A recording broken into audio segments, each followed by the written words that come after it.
Hello YouTube modelers, welcome back to my channel. I want to thank all my viewers and subscribers for tuning in.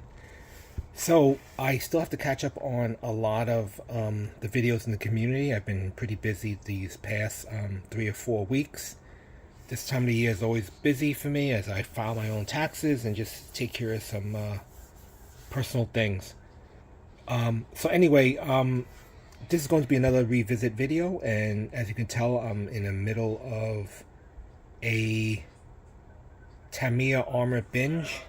So another kit revisit with a motor retrofit will be this Tamiya hunting tiger or Jagdtiger. Basically, it's a tank destroyer fixed hull on top of the Konus Tiger or the King Tiger 2 chassis. It's got the bigger gun, the 128mm. I built this kit in the late 80s, early 90s. So it's an earlier release of this kit. So it still has the holes in the bottom from the time that it was motorized. Since that time, this kit has been, I guess, retooled, or they added new parts. I think I paid like 20 bucks for this kit, or less than 30, but now it's like 70 bucks for this kit. But it does come with some PE parts. It comes with a machine gun, a rear deck machine gun. I assume the PE parts are probably like the grill coverings and things like that. The rear door here actually had workable hinges, but they were so delicate that they started to break, so I just glued them. But from the outside, you can see the breech of the gun, and of course where the commander stands. But that's all the interior they show you. But this tank is very cavernous in the back. I have to tighten this gun because it keeps dropping.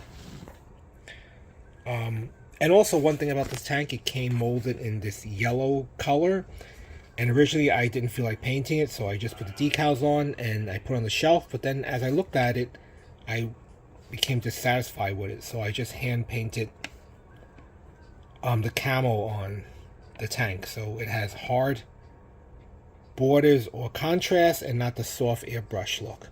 But it is hand painted,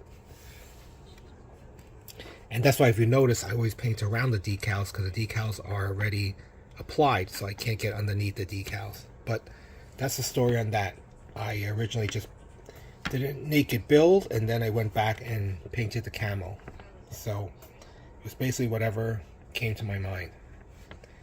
It's probably not historically accurate. So what will I be doing with this tank? I will be fitting in this twin motor gearbox, because I'm going to need the separate motors, because I had picked up from Amazon the bare bones the circuit board only. I have the transmitter with the front, back, left, right control. That needs to have a battery pack, and the receiver to receive the signals. This one will be inside the tank. This one will be handheld. So that's why I need 2 battery packs to power it. Hopefully it works, because sometimes we buy stuff from Amazon. Sometimes it's a great bargain, but sometimes if their quality control is not in place, you get parts that either don't work or just barely work. So hopefully, I think this is 2.4 gigahertz, so hopefully it'll work. I also have this SMD lights. I'll see if I can squeeze them into this front headlight. And if I do use the headlight, I'm gonna have to use these detachable wires, because most of the battery and the motor will be on the lower hull, and if I connect the wire to the upper hull, I'm going to need to disconnect it in the future so I can remove the upper hull. And then of course I have the nuts and bolts. So let me assemble the engine. Hopefully it will fit, and hopefully there will not be a clearance issue. There's no year on here, so I no longer have the box with instructions, but I probably like in 1980s release. Just detail the figures and everything. But let me work on motorizing it, and then if that's successful, I'll come back, and then I'll have stills at the end. So let me put the motor together. Alright, so the receiver has been installed. The motor has been installed. As you can see, I shaved a little off the top here to clear it, but I think there's still some clearance issue. But anyway, let me show you what I've done so far. So I installed 2 AA batteries for an equivalent of, what, 3 volts. It didn't seem powerful enough because it started getting a jerky motion, so I'm thinking maybe it doesn't have enough voltage, so I installed 6 volts. Here is the receiver, and there are 2 bright LED lights that come on when the receiver is turned on, and I was getting some light coming out, which didn't look right, so that's why I wrapped it with some black masking tape so there will be less light leakage coming out from the hull. Unless you paint the interior of the hull a nice thick dark color, you won't get so much light shining through the hull. I also installed a SMD light with a detachable wiring so that in case you need to take it apart for any reason, you can just detach the cable. Same thing with this. I don't know whether it's the transmitter or the receiver, but I was getting jerky motion. So let me show you what I got, but it looks like I'm going to have to remove that transmit and receive and reorder another one. But anyway, let me show you what's wrong with it. Okay, so I assembled the hull back together again. I did notice that the hull, the front, they don't line up. There's a slight crack because I think I'm having a little bit of a clearance issue, but that's the least of my worries. I did install a switch on the bottom, so let me turn the light on, shut this light off.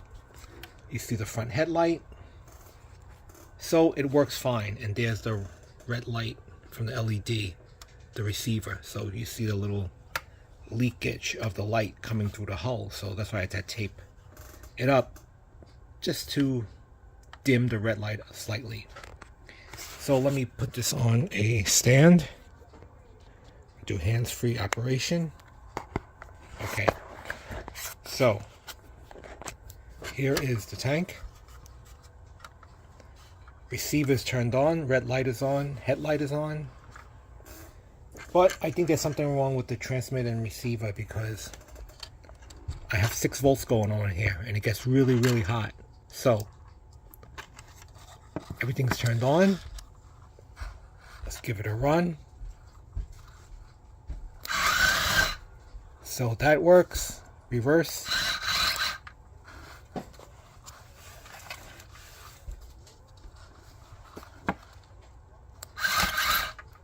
Turns.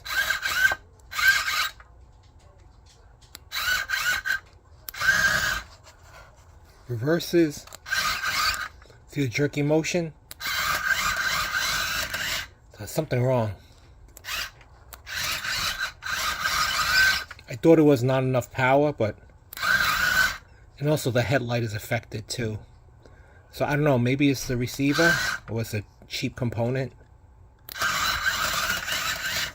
So anyway, that's it for now. So I'm going to have to revisit this. I think I'm going to order another part from... Amazon, another known brand or better brand transmitter and receiver. So that's it for now. I will have to revisit it, and when I do eventually work out the bugs or change the components, I will come back with a final video. Thanks for watching.